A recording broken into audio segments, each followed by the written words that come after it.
Welcome to this deep dive into the profound teachings of Neville Goddard, where we unravel the mysteries behind the phrase "I am."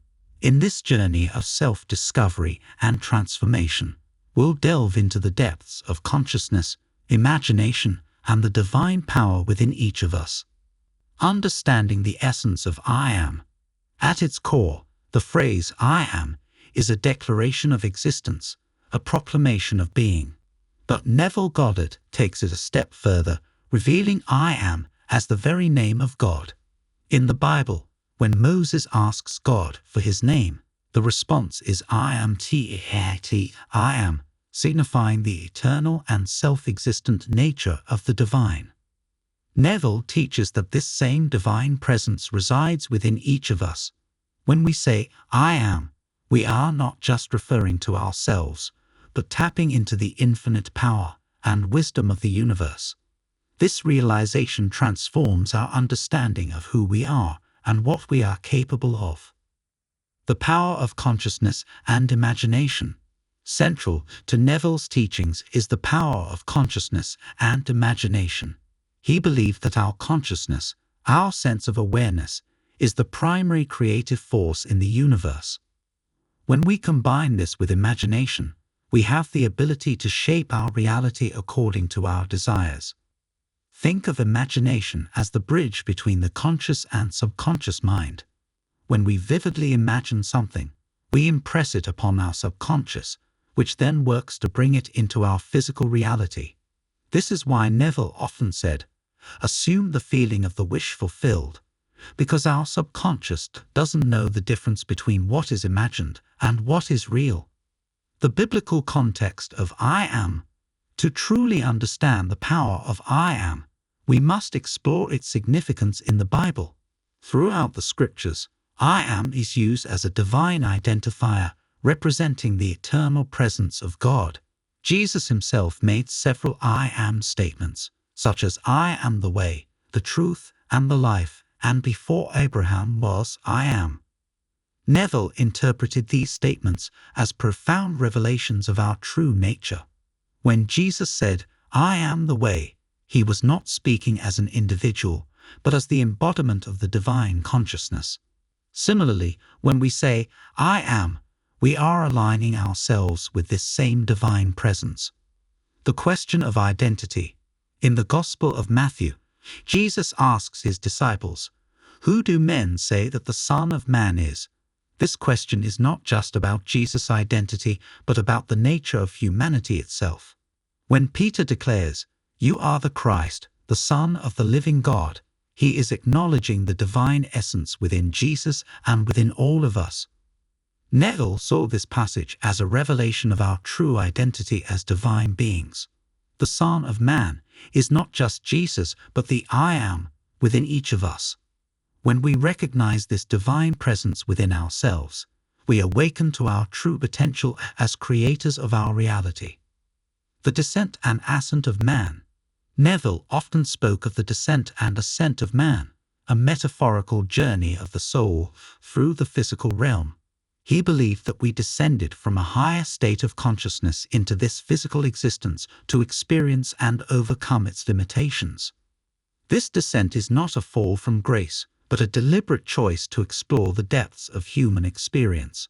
We willingly took on the limitations of the physical body in order to learn and grow.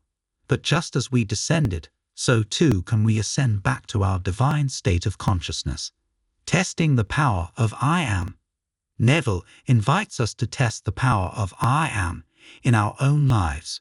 He encourages us to affirm our desires as if they were already true, to imagine ourselves living in the reality we wish to create.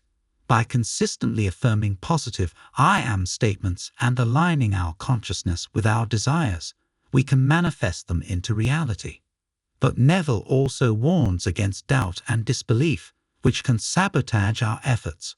Faith and belief are essential ingredients in the manifestation process.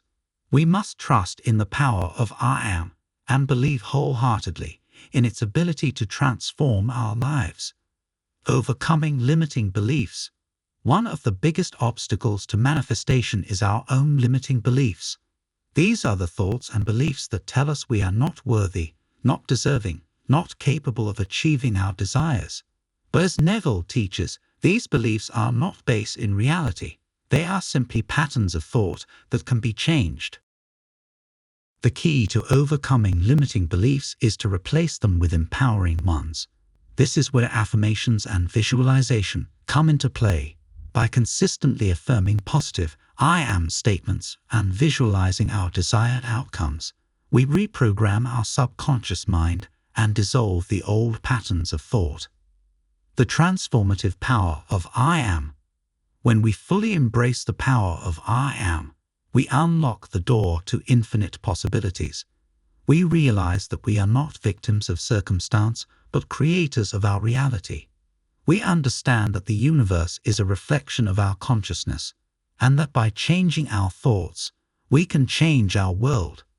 But this transformation goes beyond material desires. It is a shift in consciousness, a recognition of our true nature as divine beings. We no longer see ourselves as separate from the universe, but as integral parts of it. We understand that we are co-creators with the universe, and that our thoughts and beliefs shape the world around us. Practical applications of "I am." So how can we practically apply the power of "I am" in our daily lives? One way is through affirmations and visualization. Take a few moments each day to affirm positive "I am" statements and visualize yourself living in the reality you desire. This could be anything from health and wealth to love and happiness. Another powerful practice is gratitude. When we express gratitude for what we already have, we open ourselves up to receiving more. So take time each day to thank the universe for the blessings in your life, no matter how small they may seem. Embracing the journey.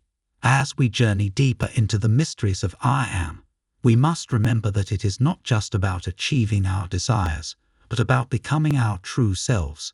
It is about aligning with the divine presence within us and living from that place of authenticity and power.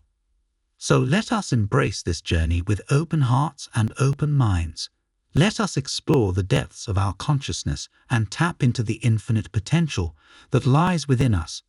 And let us remember that we are not alone on this journey. The universe is always conspiring in our favor, ready to support us in manifesting our desires. Conclusion. The power within. In conclusion, the teachings of Neville Goddard offer us a profound insight into the nature of reality and consciousness. Through the power of "I am," we can unlock our divine potential and create the life of our dreams. But this power comes with a responsibility to use it wisely and consciously for the highest good of all. So let us stand tall in our divinity, knowing that we are powerful beyond measure. Let us affirm our desires with confidence and conviction, knowing that they are already on their way to us. And let us walk with this path,